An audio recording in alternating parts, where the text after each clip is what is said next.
Hello everyone, this is Obi-Wan Kenobi, and it has been ages since I made a Halo commentary, so I really wanted to actually make one, so here we go.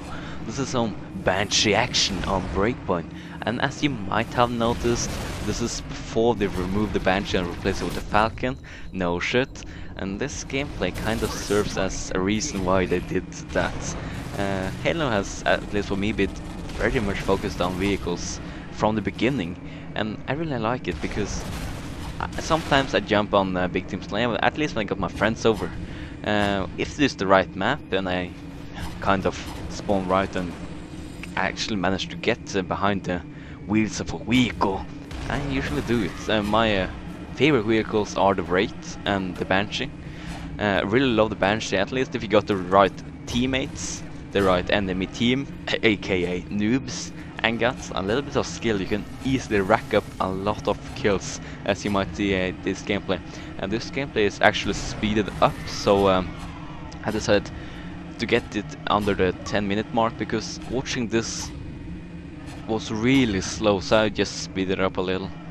But before we move on, I want to thank my friend Ifa, who actually gave me the Banshee, his Banshee during this gameplay. So thanks, man. Means a lot. Nerd talk. Anyway, funny story. He gets behind my almost destroyed Banshee twice during this video, and he survives about 20 seconds total with those two Banshees. So I'm pretty lucky during this game. Yeah, here's the situation I talk about. Thank you, man. Anyway, I'm gonna move on to the topic of the day, which is what's in everyone's mind at the moment, at least Halo players.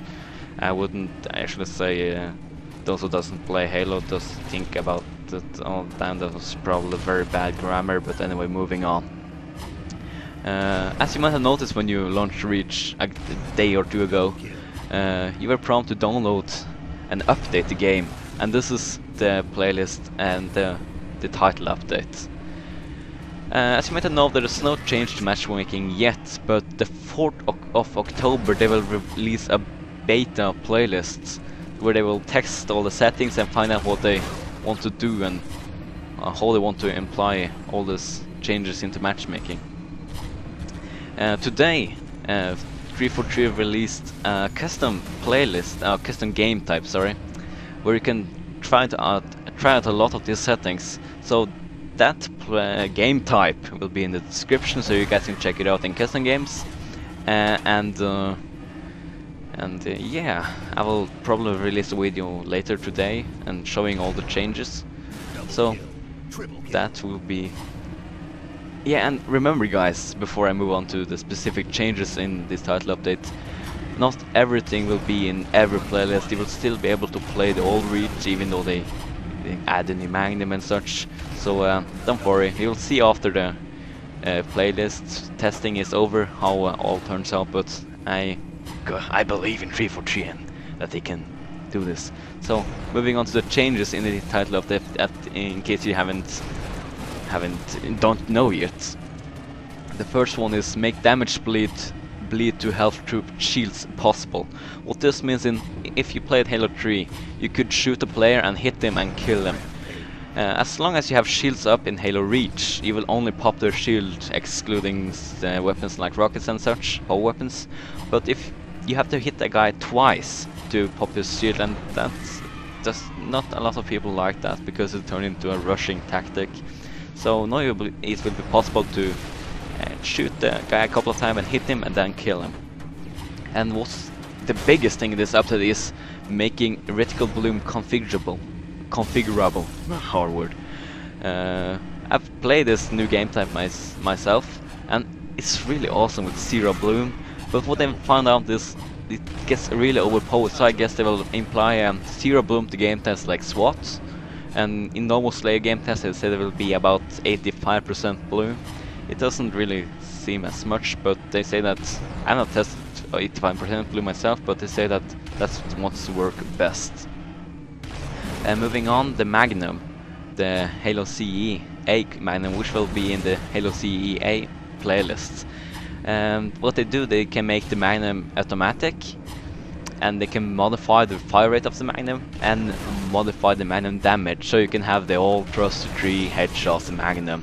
And what they can't do is increase the ammo, the clip, so it will still be the Reach Magnum just buffed up. And what this is in the game type you guys can check out, and it's the modification of arm lock, and I really love it. What's happened now, if you stick someone and then go into armor lock, they die. You get the stuck melee on everything. Damage received while in armor lock is transferred to remaining armor ability energy. So if you hit someone in armor lock with a sword, they will lose energy and quickly deplete after the armor lock. And that's of course configurable. So that will be tested what works best in the testing of the playlists. What I want to do with this is make the armor lock a block button, not a pause button. They will also be modifying active camo to reduce the bonus time the player gets in active camo while standing still, and reduce the overall length of the time the player can be in active camo. And that's really nice because now we can avoid 1 minute invisible snipers, which really piss people off. And it isn't much big of a deal. It can be really annoying if you're the guy behind the sword, but if you're the guy faced with the sword, it's really, yeah, it can save your day. And that is the removal of sword block. So I tried out this myself in a game type. It ends kind of a fun situations where the guy that tries to block gets sent flying through the air dead. So I'm really happy that we actually managed to remove this. So yeah, back to the old Halo 3 sword again. Another little thing is enable playing co-op campaign and find out without requiring a HDD. And that's nice because for people that doesn't have a hard drive, but I kind of thinking that now that I managed to make players that got no hard drive to play co-op campaign and firefight, maybe they implied the ability to make new armor in the same update, because as some of you guys know, if they have to update new armor, they will require about 5 GB updates. So I think they actually fixed that now, so it'll be easier to do that in the future. There will be no new armor in the update, but we don't know for the future. And another thing that I don't know if all of you guys know about is ask at Halo Fest, you'll be able to actually make your own challenges and send them to your friends. They'll have stacks on the websites and etc. to actually make kind of ranking system, so you can, let's say, finish this campaign mission and etc. and they can complete it and it will show on their profiles. So that's pretty sweet and actually a nice take on.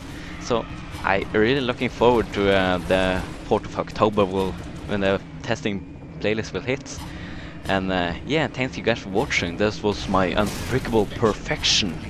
And I'll see you guys later. Peace!